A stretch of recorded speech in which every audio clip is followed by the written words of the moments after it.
হালকা হালকা ঠান্ডা পড়ে গেছে, তাই আজকের ইভিনিংয়ে আমি বেরিয়ে গিয়েছিলাম যেখান থেকে রেগুলার আমি জামা কাপড় কিনি। তো সেখানেই চলে গিয়েছিলাম, দেখি এবছরের কালেকশানে আমার জন্য কি আছে স্পেশাল।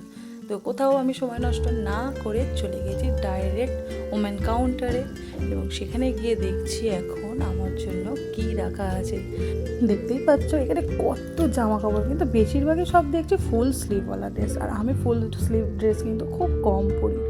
আমি একটু বেশি স্লিভলেস পরতে ভালোবাসি, সেটা আমার ভিডিও দেখলে তোমরা অনেকেই দেখেছো যে আমি বেশিরভাগই স্লিভলেস পরি। তো যাই হোক, এখন শীতকাল পড়ছে তাই একটু ফুল ড্রেসই নেব। অলরেডি আমার জামা একটা আমি সিলেক্ট করে ফেলেছি, যেটা আমি তোমাদের একটু পরেই ট্রায়াল রুমে গিয়ে দেখাবো যে এটা কীরকম হয়েছে। এটা আমার বেশ পছন্দ হয়েছে। আর একটু কাউন্টার দেখে নিই ঘুরে ঘুরে যে আর কি আছে। তবে কি বলো তো, শীতকালের সময় না একটু কমই থাকে এসব ড্রেস। তবে আমি একটা টপ খুঁজছি যাতে আমি শীতকালে পরতে পারি, কারণ ডিসেম্বর মাসটা অনেক কিছুই ঘুরতে যাওয়ার প্ল্যান আছে। তো চলো, তোমাদের সঙ্গে গল্প করতে করতে আমি ট্রায়াল রুমে চলে এসেছি। আমি অনেকগুলোই ড্রেস কিনেছি, কিন্তু যেহেতু রাত হয়ে গেছে তাই আমি দুটোর বেশি এখন ট্রায়াল রুমে ড্রেস চেক করতে পারবো না। তাই ওরা আমাকে দুটো ড্রেসই সিলেক্ট করে নিতে বললো, আমি দুটো ড্রেসই সিলেক্ট করে নিয়েছি। তো এটা হচ্ছে কি ফার্স্টে, যেটা আমার হাতেই ছিল, একটা ইয়েলো কালারের, দেখতে পাচ্ছ সামনে একটা কী সুন্দর একটা দেওয়া আছে মিকি মাউস টাইপের।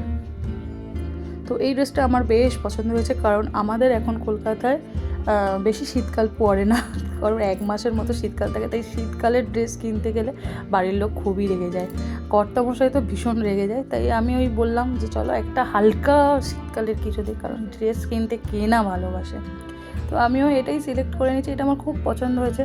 আর একটা কিনেছি যেটা টপ, সেটাও ফুল স্লিভের, কারণ শীতকাল বেসিক্যালি পরবো বলে এই যে এটাই কিনেছি। এবার তোমাদের বলতে হবে যে এই দুটো ড্রেস তোমাদের কেমন লাগলো, আর আমাকে কেমন লাগছে সেটাও বলতে ভুলো না কিন্তু। আর প্রাইস কি হতে পারে আন্দাজ করতে হবে কিন্তু। আর এই ধরনের ভিডিও যদি তোমরা খুব পছন্দ করে থাকো তাহলে সেটাও জানিও, তাহলে আমি আরও এরকম ধরনের ভিডিও তোমাদের সামনে নিয়ে আসবো। আর গেট রেডি উইথ মির অনেক ভিডিও দেওয়া আছে, তোমরা সেগুলো কীরকম এনজয় করছো সেটা জানাতে ভুলো না।